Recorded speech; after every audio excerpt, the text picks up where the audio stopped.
So, my friends, Saturday night, you've got four of Talk's mightiest personalities, if you know what that means, in one room, and what a week it's been. Welcome to Clash of the Titans. Tonight, Welby, thank God, I get that, has gone. Starmer's ludicrous moves at Cop Out 29. Gary Lineker, do you give a toss? His headline making exit. And the relentless migration madness. Buckle up, my friends. It's a clash you won't want to miss. Can you roll those bleeding titles?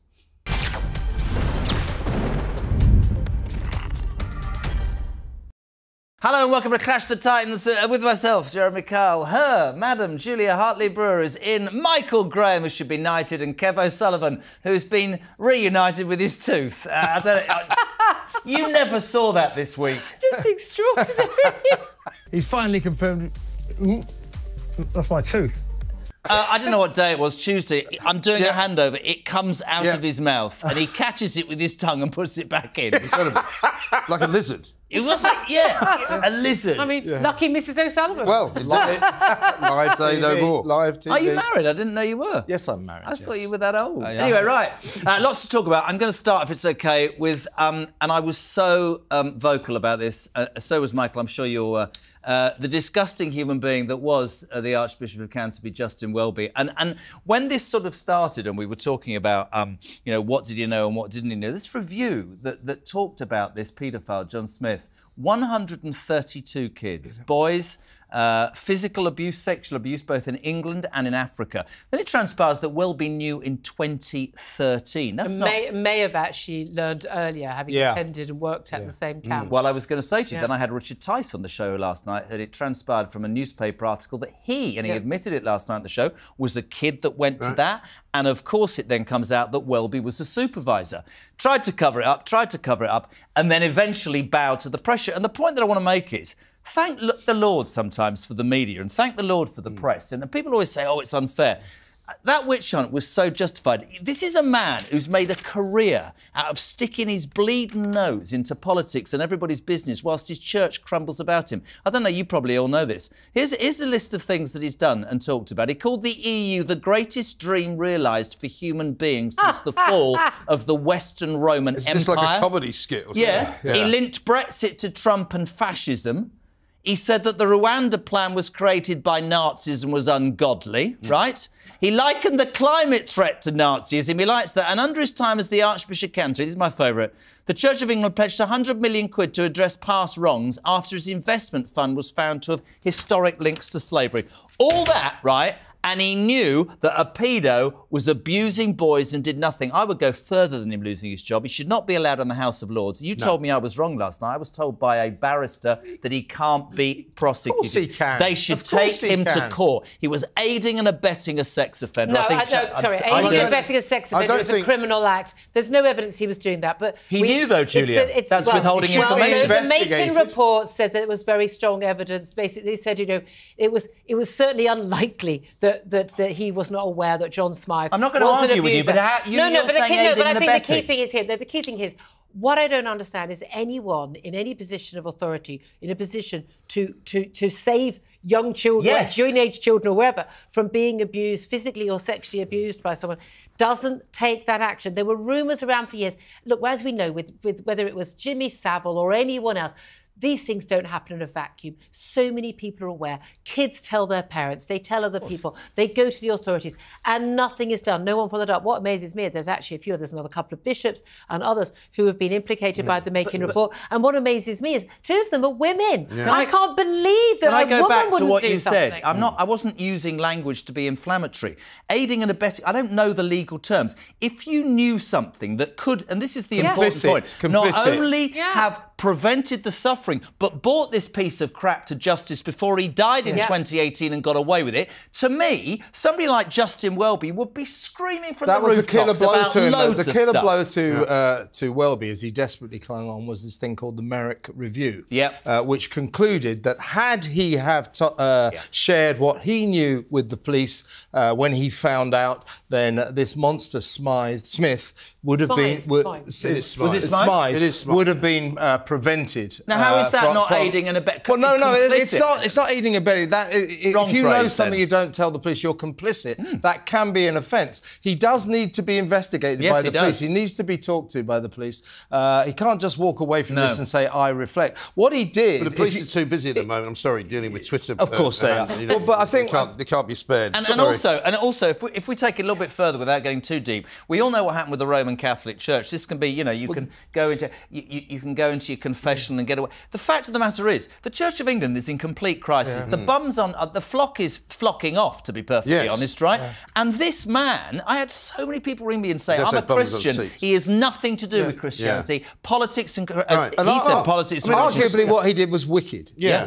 Keeping quiet about this was wicked. That's the sort of thing he would say. Well, he used to make long speeches in the House of Lords without mentioning God at all. He used to make long sort of, you know, prognostications in church without mentioning God. But I think he moralises to everyone else about everyone else. Evil Tories, evil this, evil that, and then migration and all of these issues, and yet what? But you don't care about boys being caned to within an inch of their lives and sexually abused by a sadistic woman. You don't want to get often the case. I find that impossible to comprehend, and I don't understand how this happened so many times in so many institutions for so long, and we still let it happen. And the fact that he didn't even fall on his sword and go with good grace. I've seen this review published last week. It is clear that I have a duty and it is right that I should go. No, he clung on until there was a petition, until there were enough people. And clearly, look, he's a spiritual advisor to the King, the head of the Church of England. Right. What do you think he thought? There's no doubt at all there would have been a quiet phone call from the palace, a quiet phone call from number 10 saying, mate, you've got to go. So he didn't even go with any dignity. No, he didn't. Because, I mean, let's face it. I mean, people looking at the coronation, for example, you know, you've got Prince Andrew there. You've got it being narrated by Hugh Edwards. And now you've got... you've just ruined the coronation. Well, nobody's ever going to watch it again. And now you've got Welby, the guy who actually literally puts the crown on his head, and people will go, what's going on in Britain? What is going on? That's a really... I hadn't thought about that. I just find it so hypocritical.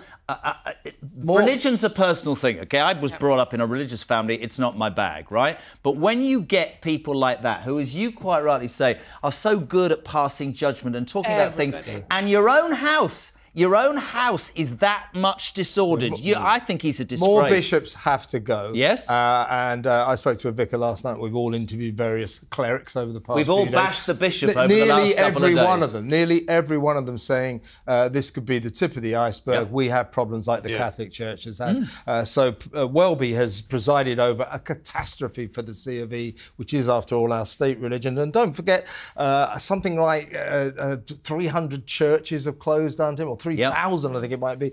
Congregations have plummeted because he didn't seem to talk about God. He just talked about the evils of Brexit. And they shut the churches, if you remember, during COVID. Where was he during COVID? They weren't legally required to. Well, they could have pushed back a bit. The main thing for me is that, yet again, whether it's people working in social care, in the church, whichever one it is, any organisation, in the BBC, in NHS, wherever it is, again and again and again, we have people who... Well, they get a bit of a hint that someone's a bit of a wrong 'un. But, you know, you don't want to rock the boat. You don't want to lose your job.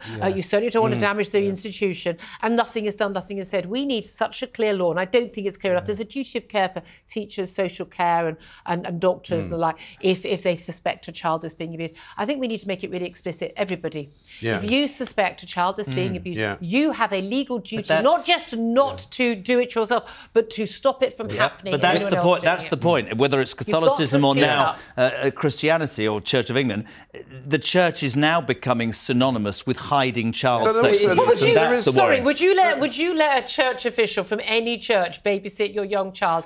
Not a chance. What about the other thing is that the people who jumped to his defence, it was the usual suspects, and that's part of the problem in Britain as well. Rory Bleeding Stewart. Yeah, Rory Stewart, he just hasn't had anything Alastair right Campbell. For about 20 years. Alastair Campbell, they both talked about what a great man he was, what a transparent man. Do you know what worries me about that, Mikey? Just because he voted to stay in the European Union. Rory Stewart or Alastair Campbell, have they got a child? Julia, you've got kids. Alastair Campbell, sod off, an 8-year-old boy being abused and you're defending that piece, and he knew about it. Unforgivable, sorry. But that's the left wing for you. Yeah, it is. Julia Hartley-Brewer, over to you and your lovely necklace. Well, I've got a very well-trained husband. I want to talk about... Has he got one as well, has he? Absolutely. Did he give you that necklace? For the love of God. Did he give you that necklace? He's got a dog collar. Yes. Has he ever... There's something I want to say and I can't bring myself to. You can't say that. Thank you. You know, that's how well we know each other. Children. He likes love jewellery. Of God. Anyway, I want to talk about really important stuff because we've had the world's great and the good all turn up in Baku, the capital of Azerbaijan, to try and make us all poorer. Although fascinating, it wasn't the world's great and the good. No. They all went to Dubai last year. They all came to Glasgow a few years ago, and it was, you know, I mean, you get the American president, you get, you know, the French, the Germans, the Brit, everyone's there. Well, this time around, it was kind of Keir Starmer and a bunch of no-hopers with blue hair. And the Taliban. Not forgetting the Taliban. And Crazy Ed was there. Crazy Ed. All saying that we need to save the planet. Now, what's extraordinary, of course, they all jet in. Of course they do. 400 private jets. Yeah, 400 exactly. private jets. So they come in, and they're basically, it's all, we've only got, you know, one last chance to save the planet. Now, we're on the 29th COP summit. Yeah. So for 29 years, they failed to save the planet, and yet some of them are still trying. And once again, well, we had, you should say, Crazy Ed Miliband, his energy security and net zero secretary. Pick one. Yeah. You have energy security or net zero. And Keir Starmer turns up for the day and makes a speech in which he insists for the umpteenth time that we're going to push ahead with our net zero targets. We're going to virtually signal to the world. We're going to be ahead of everyone in the world and inspire everyone else. But everyone else goes, oh, when's it time for lunch? and pledging yet more and more money. You know, the developing nations are asking for $1 trillion a year to be spent on helping them with dealing with climate change. But at the same time, amazingly, this is going to blow your mind, some journalists actually asked some useful questions for us. This time they actually asked, are we going to have to change our lifestyle to achieve these net zero targets? And what happened? The Prime Minister lied. Feel free to sue me, Keir, you lied. Because the Climate Change Committee, supposedly the independent advisors on this, have made it really clear. A huge part of achieving these mad, insane, unachievable net zero targets is that we will have to change the way we live. We won't be able to fly abroad on our holidays. We won't be able to eat meat. We'll have to adjust whether we own a car, whether we're allowed to drive anywhere, turn the heating down. Our lives are going to be irrevocably changed and smaller. We're going to go back to the 1950s. And no cheese. And that's what they want to do. And they're saying, no change. I am so fed up with this, but I finally got this inkling with Donald Trump's election in particular, that the world is waking up to this madness and it ain't gonna fly in another election. Trump becoming president cast this great dark cloud. I bet you also that's why so many people didn't bother turning up, because what's the point? They've worked it out. 30 China wasn't there, America wasn't there, and India weren't there. Can I also point out something that is absolutely, for me, the highlight? Mike and I were talking about this. You've described COP29 in Baku as in great words, but perhaps the greatest moment, apart from the Taliban and Azerbaijan and their political, quite well we're giving them that platform, is the president of Azerbaijan stood up to open the conference and, ladies and gentlemen, went, oil and gas, i.e. fossil fuels, are a gift from God. We should use them. What a pile of... I mean, honestly, it's a country that's entirely funded by oil and gas. So why was it picked for something so... Because it doesn't really matter. And as always... You nailed it. That doesn't matter. It's a pointless exercise. And as always, at the end of the latest Not Much COP, nothing, absolutely nothing was achieved and no agreements were made. And people like... And as you say, Julia, that Starmer bloke has the temerity to stand up and say, I'm not trying to tell people how to lead their lives. Yes, you are. You are a liar. You're right. Nanny state is everything. Cast your minds back to COP26, because it's one of my favourite moments of COP26. Simpler, happier times. Where was that? That was in Glasgow, right? Of course. And that was where Alastair Campbell, who stayed up all night, who was then, I think, was the Minister for Net Zero, wasn't he, in the government? Yeah. And he stayed up all night, negotiated to try and get this pointless treaty signed, which means absolutely nothing. And he got up to make a speech and he was in tears. He was weeping. He was actually weeping because he thought he'd saved the planet. And I'm thinking, these are people that are supposed to be running the government. For me, a really serious point. At that COP26 in Glasgow, President Biden arrived and travelled around in a 45-car motorcade. Yeah. That's right. Really good for the planet, that. Really good. Quite a serious thing for me, actually, about the Trump thing and beyond what he does for climate change. To me, what happened last week was, and we talked about the left, about COP, and we took Justin Welby, and this station is so anti those that it's great. I think that Middle America went, listen, mate, don't give a toss about your ideology about what you're teaching in schools or women's rights. We care about the price of gas, the price of bread, and the fact that our borders are being overrun. And I am waiting for the moment that the same thing happens in the United Kingdom, because I think it has to. I think it's already there. And you've got to remember, I mean, I think this is the key thing, and lots of people saying, like, going back to the Trump election, that the lesson learned is you know, that people are moving to the right, and it's happening across Europe, happening in America. But it's not happening here in the UK. Well, actually, people rejected a left-wing conservative government. They did. I think it will happen here. And the Tories have got to drop the net zero thing. Labour aren't going to drop it. They are fully signed up to the Greta Thunberg hysterical madness. If Kemi Badenoch does not drop it, the Tories are finished. Right, I'm being told. Absolutely finished. We're halfway through, and loads more. Stay right there. More madness to come on Clash of the Titans. Gary Lineker, who gives a toss? I don't. We're back in 3.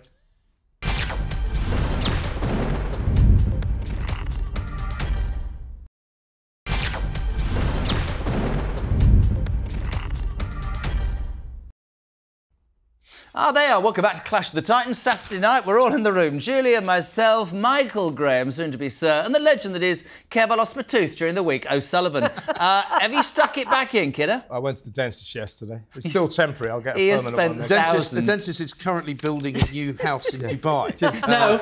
No, Azerbaijan, actually. Somebody says you've got a Rolls-Royce registration number Kev1. Yeah. Kev, what you got for us? Let's talk about the migration crisis, the migrant crisis, and the current chaos of the stasis that our ludicrous Prime Minister and his absurd Home Secretary, Yvette Cooper, have plunged us into.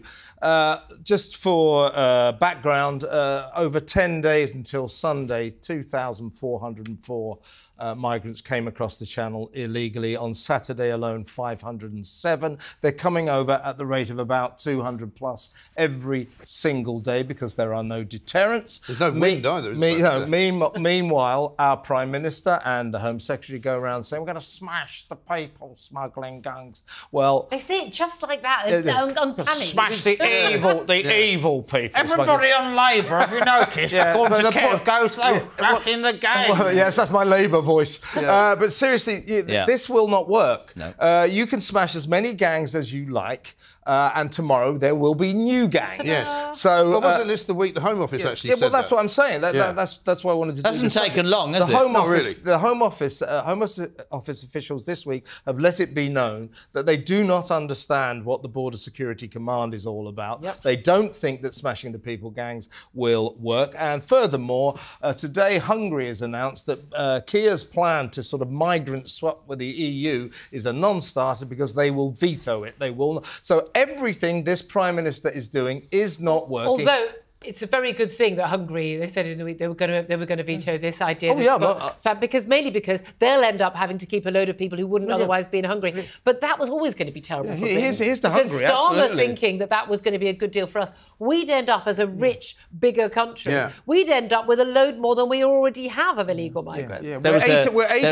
There was a clip this week from Trump that I wouldn't play. Certain people would be appalled by. I showed it to you, didn't I? And he basically said, from the day, did you? From the day that and whatever you think, from the day I take office, there will be mass deportations by the thing. No, what I loved was, and for anybody who is deported and comes back to my country, it will be an automatic 10-year prison sentence with no parole. And then he does the typical Trump and he goes, and I'm calling for the death penalty for any migrant who kills a US serviceman or citizen. Now, people will look at that. Why didn't you play that then? Why didn't you play that? Explain why you didn't play that. All right, fair enough. I'll play into this if you want. But why don't we have anybody with the balls to go, do you know what, unless somebody grabs this, turns back the boat and stops making this place so wonderful to live, it's not going to get any better. And don't forget that this Border Security Command, it took them about 3 months to find anyone to lead it. The bloke who took over was a guy called Martin Hewitt. No, he's on gardening. Former copper. Working from home. Former copper. He gets £200,000 a year. How much? £200,000 a year. On the first day of his job, he turned to Starmer, publicly said,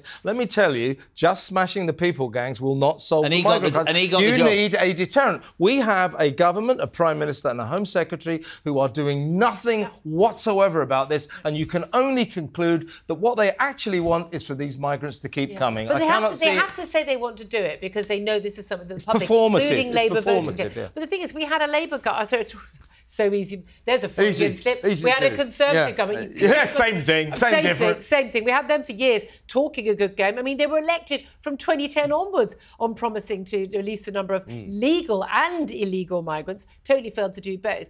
They carried on just ramping up the numbers and not caring about it. But at least you felt on some semblance of a will to do something, if not an ability to do something. This lot don't even have the will to do it because they fundamentally believe in no borders. Yeah, exactly right. Can I ask you all something? Because you genuinely, you guys have worked in the media much. Here's a question. You've just said there is no appetite to do it. Just hear me out. If America proved one thing, it's the everyday man and woman was heard. If the everyday man and woman in the United Kingdom, whichever political party they support, wants this damn problem sorted, can the three of you explain to me in basic terms why some bloody politician doesn't grab which would make them successful and in power for a long time? Because that's what the people want. Yes, but it's not what the people they have dinner with want. That's the problem. Right. In Islington, to have people around for dinner who say, "Oh, isn't it great? Have you seen there's a new house down the road there? It's full of Peruvians. Oh, it's fantastic. It's really good. They've been to a Peruvian restaurant." This is why Nigel will win. You know, it is because they literally in their brain they think there's something wrong with stopping migration because they genuinely believe that everyone has a right to come to this country and live off it and bum off it and take freebies. And when they're confronted by an English person who's never had anything and is struggling and thinks they're at the back of the queue, what would they say? That'd be a racist. Yeah. And but one more bit of arithmetic to throw into this. Every migrant that comes here costs this country, us taxpayers, £40,000 per year. So that statistic I gave you, 2,404 in the last 10 days. Illegal migrants. That comes to something like £95 million.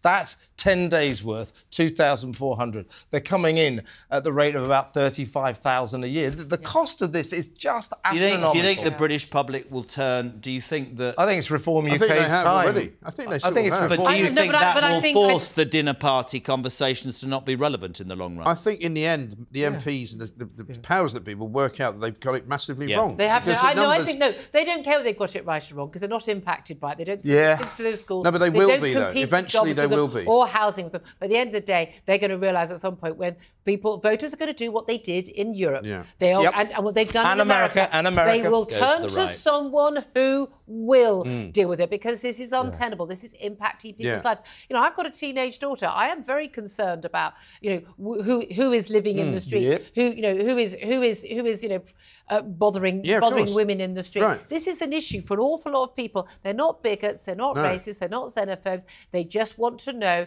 that they and their families are safe, and they also would like their taxes to be spent on, helping elderly people on low income to heat their homes, and not men of fighting age who've thrown away the ID and paid £3,000 to a people smuggler to be here. And did you see that meeting that was held up in Altrincham this week, which is where they've just moved a whole load of illegal migrants into a new, I think it's a Best Western hotel, right next door to Altringham's Girls' School for Girls, right? First of all, they go and have a meeting with the people from the council. And the council say, look, don't worry. I know a lot of you have worried that there's going to be impacts on the local community. No problem at all. You will still be able to get your doctor's appointments because the doctors that are going to be seeing the migrants are from a private company. So they're now not only getting free medical care, they're getting free private medical care. I loved the footage from that meeting because it was just a bunch of ordinary mums, mainly mums, just basically going, I'm worried for my kids. What about the kids? I don't want 20 blokes standing outside. The girls literally are walking a different route home outside near lots of hostels. The Tories were useless. Tories were useless on this. I think they're all useless. Incredibly, Labour have managed to be worse. I know. How? It's just unbelievable. Something else to give. Part 4 brings us into the capable arms of Sir Michael Spring. Gary Lineker, God bless him. Saint Gary. Saint Gary Lineker. A lot of people say he should be the next Archbishop of Canterbury. Now there's a vacancy. He might be quite good at that, because he does like a bit of preaching. What you have to do, moralising, not really knowing what you're talking about. Hate the Tories. Wearing a robe with a stick in your hand. Love refugees. I mean, Goal he's hanging. made for it. Goal hanging. Bell hanging or bell ringing? Yeah, bell ringing, well, there's another word. But anyway, so finally the BBC have managed to get rid of the guy. Finally. And it's taken somebody having to be brought in, of course, is a guy whose name is Alex K. Jelski. He's 11. Who is the head of sport now at BBC, came from The Athletic. But before that, he was at The Times, where he was thought to be quite woke, actually. But I think since he's gone to the BBC, he appears not to be very woke at all, because they're all a lot more woke than he is. But they're a lot more woke than he is. But he clearly didn't like Lineker. Lineker didn't want to go. Lineker had a contract dispute going on, and they didn't want to give him the money. He was willing to take a pay cut of 350k. He'd already taken a pay cut of, I think, $250,000 to get this one. He was going to take maybe another pay cut, but they just clearly just didn't want him around. And of course, being the BBC, they haven't been able to do it clean. They've had to keep him on so that he can still do the World Cup. And the most perverse thing of all is his podcast, which is known as, I think, The Rest is Football, which is part of his own kind of, network, is going to be published by BBC Sounds. Well, I don't understand why they've done that. This is a really interesting bit, and this is going to sound really... So I was at Alan Shearer's house the other night playing cards. Sorry, let me just pick that up for you. And I asked him... There's a reason I'm saying this. I asked him about the situation, and he's a friend of Lineker's, and he said to me that the money that they now make, all of them, all sorts of people from podcasts, dwarfs... This is the point I'm trying to make. Dwarfs anything. Now, so I thought, good on you, BBC, that's our money. And what have those buggers done? They've put the podcast on BBC Sounds. So are they getting a cut? Because he's making millions from that. I'm with you. How does that work out? I think somebody smart in the BBC, because there must be somebody smart there. Really? Has obviously gone, we might be able to make a bit of money back off this. If we can take a little chunk of that, in return we'll give you... Why are we not doing this as a podcast? We'll give you the World Cup. Why are we not doing this as a podcast? This sports editor, I don't know. He is woke. One for you, this is. He's the guy that said banning trans women from women's sports is similar to racial prejudice. It would be the same as banning black people from... The man's an idiot and doesn't understand he's a woke sport. idiot. And I assume he also wants, really, little guys and their sort of welterweight or whatever boxers to be boxing against the heavyweights. Does he? Guys who are welterweight. But is that what he wants? Because he wouldn't think that was fair. And yet it's okay for women By the to be way, up against have you seen this? But like I say, when he was outside the BBC, he seemed to be very, very woke. Now he's in it, he doesn't actually seem that woke at all. Well, you don't have to not be woke and everything. So, enough with Gary Lineker. Here's my issue with Gary Lineker. I love watching him on the telly when he's talking about football. I think he's a really good presenter on sport. He knows his stuff. He's still England's biggest scorer in World Cups with 10 goals to his name. I've got a lot of time for him. I just don't think his views are very interesting. Now, I'm a free speecher. He should be allowed to give his views, except if you sign a contract with the BBC, which we're all forced to pay for through the threat of imprisonment, which requires you to shut the F up about your political views while you work for the BBC. Now, if you're not willing to sign that contract, which, by the way, thousands of people at the BBC are also constrained by, but oh no, only St Gary gets to flout that. Not news and current affairs, though, is it? That's how they answer but it's unfair. He knows the deal, and that's the deal. But he was poking the bear at all times. Every time. If you think about it all the way through, actually, he probably wasn't that bothered about continuing to work there. Because the point I was trying to make. He's making millions of pounds. He's making loads of money there, but he can also get loads of money from Al Jazeera, because, of course, we remember when he went to Qatar. He got loads of money from Al Jazeera. And we got that wonderful speech from him about human rights. But he took 400 grand. But he neglected to mention that he'd taken 400 grand from the perpetrators of I think Lineker likes being this pantomime villain. Yes, of course he does. He likes being in the papers. I'm with Julia 100% on this. He has every right. Oh dear, I must be wrong. Do you see what I mean? Which woman... It's like being married, lots of arguments and no sex. Which woman of colour do we think will replace Gary? I said it's going to be a woman. She's going to have to be black. She's going to have one leg, because you have to tick all these. I'm trans, or whatever. But it turns out they've got a battle between. They want to appoint a man and a woman as a job share. They've got Mark Chapman won't want that at all. No, he said so. He said so. Mark Chapman has said I won't do a job share, so he's already. But he's a white bloke. They can't appoint a white bloke to any job anymore. Well, Jermaine Genius was going to get the job, but he got himself in trouble, didn't he? Got himself caught in the ringer, I think is what I think there was something about the ringer, consensual messages between, not consensual with his wife, obviously, but consensual messages between adults. I'm not entirely sure that should. Well, that's why I got that. Agreed. Well, except that one of the women said they weren't consensual. I don't really know what happened, but I mean, you're right. It seemed. But she's dead, right? Look at that appalling show on ITV the other morning when after Trump, when Stormy Daniels was being interviewed by Susanna Reid, and I said this and I got slated. I'm not sticking up for Donald Trump. Stormy Daniels, you slept with a married man. You also took some money to not talk about it, and a now you're still talking about pornography. it. It wasn't. She's You a were porn part of star. this. Porn star as well. I mean, you know. You're part of this. Yeah, I You know. have sex for money. Right, exactly. You had Keep sex quiet. for money, you should. So the big question is, why the hell don't we do this as a podcast to make some money? What's going let's on? do it. Well, I'm not in charge of the podcast department here, but I'm sure there will be Is there a somebody. podcast There department? used to be. I'll get in touch with Gary Lineker, see if Yeah, he'll There used to be a publish it. guy. There used to be a ask guy. Was there a guy? Let's ask Rory Stewart. Can you? Yeah. I'm sorry, I'm going to have to do a Martha Stewart against Drew Barrymore. Can you remove your hand from my leg, please? I feel like you invaded my personal space. So, biggest pillock of the week, is it Welby? Is it Lineker? Who is it? Welby. It's got to be definitely Welby, hasn't it? Really? No, Ed Miliband. Well, it always, but that's every That's week. you're right. That's every the week. year. Yeah. Okay. Apart from Ed. I think Mike said to me, he's dangerous, isn't he, Miliband? Oh, he's the most dangerous man in Britain, without He a is. shadow of a doubt. Because he doesn't know what he's talking about. He's going to kill us. He does not know what he's talking He and about. I have exactly the same qualification from university. What, nothing? And I definitely understand more about the What science. did you of get? it. What did you get? What did I got? Did PP degree? Oh, what? PPE. I'm one of those people. He doesn't know what it is. No. Is that like a It's the contract? one all the Julia, what's a journalists and the PPE? politicians. have Sorry, got. I thought that was Pointless. thought that was a contract in COVID. Anyway, that's it. More from Clash the Titans next week. No more time. You can, of course, catch us all on Talk throughout the week. Sir Michael Graham, breakfast from 6. The amazing Julia Hartley-Brewer from 10. I'm on at 4 and he'll lose his teeth at 7. Thank you very much indeed. You can subscribe for more at Talk on YouTube. Have a great week. We'll see you next Saturday. Ta-ra. That was a bit of a bark at the end. That was good.